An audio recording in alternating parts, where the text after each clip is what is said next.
शहीद बटुकेश्वर दत्त की गाथा भारतीय स्वतंत्रता संग्राम के क्रांतिकारी आंदोलन में एक प्रेरणादायक कहानी है।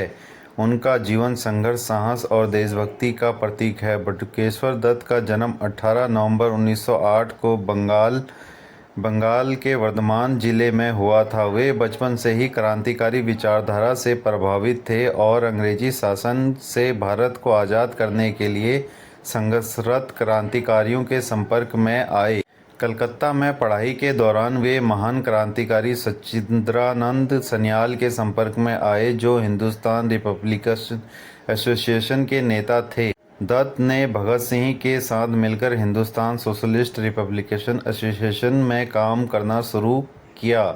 1929 में अंग्रेज सरकार के दमनकारी कानूनों के खिलाफ एक प्रतिरोधी कदम के रूप में भगत सिंह और बटुकेश्वर दत्त दिल्ली की सेंट्रल असेंबली में बम फेंका। यह बम प्रतीकात्मक था, जिसका उद्देश्य किसी को नुकसान पहुंचाना नहीं बल्कि ब्रिटिश सरकार को चेतावनी देना था कि भारतीय युवा क्रांतिकारी अपने अधिकारों के लिए लड़ने के लिए तैयार हैं। बम फेंकने के बाद दोनों ने अंग्रेजी में पर्चे फेंके और इनकलाब जिंदाबाद के नारे लगाए। इस घटना के बाद भगत सिंह और बटुकेश्वर दत्त को गिरफ्तार कर लिया गया, कि भगत सिंह को लाहौर षड्यंत्र केस में फांसी दे दी गई। दत्त को उम्र कैद की सज़ा सुनाई गई और उन्हें काले पानी अंडमान निकोबार की सेलुलर जेल में भेज दिया गया। काले पानी में बटुकेश्वर दत्त को अत्यधिक कष्ट और कठिनाइयों का सामना किया।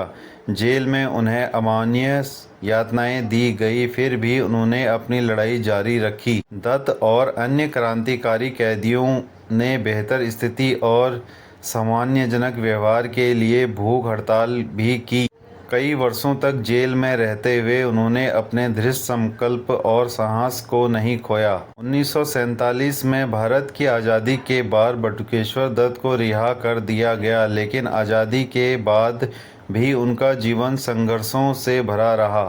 वे गंभीर रूप से बीमार हो गए और सरकार द्वारा उन्हें उपेक्षित किया गया। अंततः पंजाब सरकार ने उन्हें दिल्ली के एम्स में भर्ती कराया, जहां 20 जुलाई 1965 को उनकी मृत्यु हो गई। बटुकेश्वर दत्त का जीवन साहस और बलिदान की मिसाल है। उनका नाम भारतीय स्वतंत्रता संग्राम के वीर योद्धाओं में सदैव याद किया जाता रहेगा, जिसका बलिदान और संघर्ष भारतीय युवाओं के लिए प्रेरणा का स्रोत बना रहेगा। जय हिंद, जय भारत।